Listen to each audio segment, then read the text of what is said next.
If you have lost someone suddenly, you know exactly what I'm talking about when I say that your mind turns into a courtroom and you are the only defendant.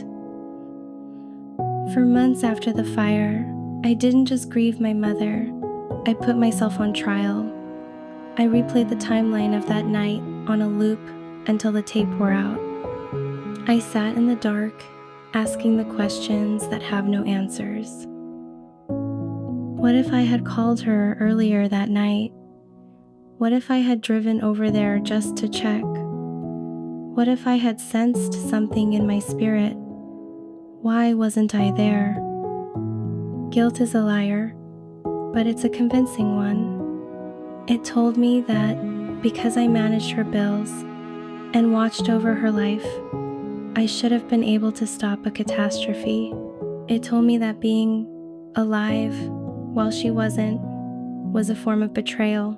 It convinced me that if I just thought hard enough, I could find the loophole in the past that would bring her back. I wrote the day the world caught fire to break that loop. I wrote it to tell you the truth that took me a long time to accept. You are not guilty. You are just heartbroken. We blame ourselves not because we failed, but because the alternative is admitting that we are powerless.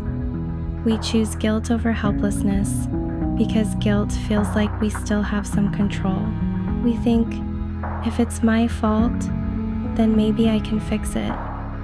But you can't fix it. The fire wasn't your fault. The accident wasn't your fault. The illness wasn't your fault. If you are carrying a backpack full of what-ifs today, please listen to me.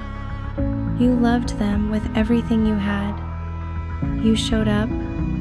You cared. The fact that you are hurting this much proves that you didn't fail them. Grief is just love with nowhere to go, so sometimes it turns inward and attacks us. But you have to forgive yourself for not being a superhero. You were just a son. You were just a daughter. And that was enough